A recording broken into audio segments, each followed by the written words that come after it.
10% luck, 20% skill, 15% concentrated power of will, 5% pleasure, 50% pain, and 100% reason to remember the name.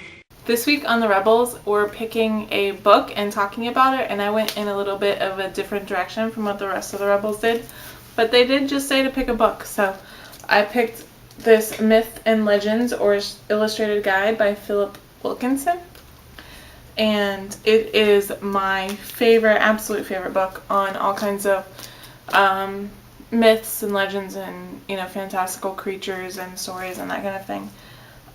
The one thing that really catches your eye right away is it's just gorgeous. It's so pretty. And so here's like a little family tree of the Olympians, and it's got the shiny gold ink, you know, and the illustrations are fantastic. And it's separated into regions, and so you get, you know, North America, South America, Europe,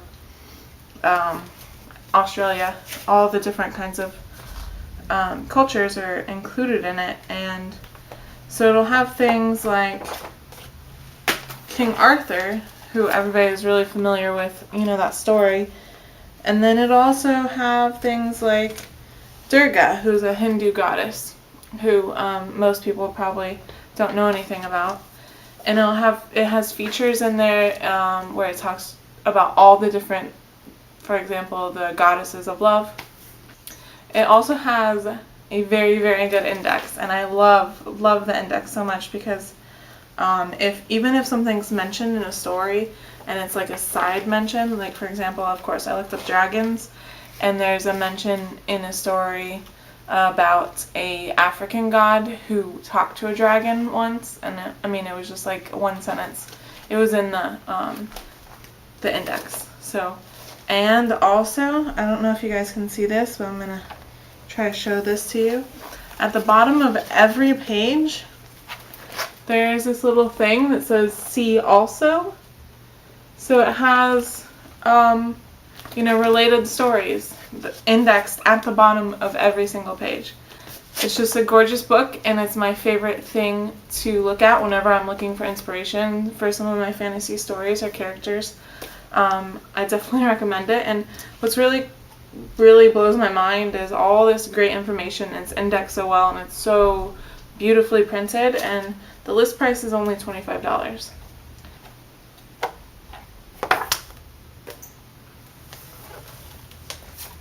It's a dragon. So if you are a fantasy writer and you like to use kind of different mythologies or less, known mythologies, I definitely recommend this book. Not only does it have a lot of information, but it's really, really fun to just look at. Hey guys, I'm in the process of moving right now, so I'm actually shooting this with my phone standing in my parents' garage because that's the resources I have at the moment. But the book I wanted to talk about this week, I found it in a Borders that was going out of business, and I was going through, there wasn't much left. They had been going out of business for a while. So I went through the young adult book section, and I was looking for sci-fi fantasy because that's mainly what I read. And I picked a book, and automatically from the cover and the title, I assumed it was a mermaid book, and I was really excited because you don't see very many mermaid books around. So I picked this book up, and I didn't even really read the back cover. Well, I did, but just not really carefully, because the back cover does talk about mermaids. And I was so excited to have a mermaid book, and so what I picked up was A Blue So Dark by Holly Schindler. I want to make sure I get that name right, but it turns out, I did a little more research into the book before I read it, it's not a mermaid book. And so I was already kind of disappointed when I realized it wasn't a sci-fi fantasy genre young adult book, and I didn't even really want to read it at the point, but I had bought it, so I was like, might as well give it a read. And you know a book is good when you go into it disappointed because you thought it was something else, and at the end you loved it. You know that's a good book whenever you were going into it expecting something completely different.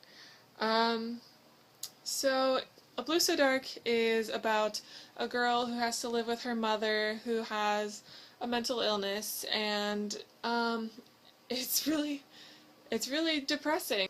That's not why I love it. I don't love it because it's depressing. I love it because it's just good. Sometimes you pick up a book and it's just good. And this was the case. So, A Blue So Dark, Holly Schindler. I'll see you guys later, hopefully on a better camera, hopefully in my new apartment, and have a good day.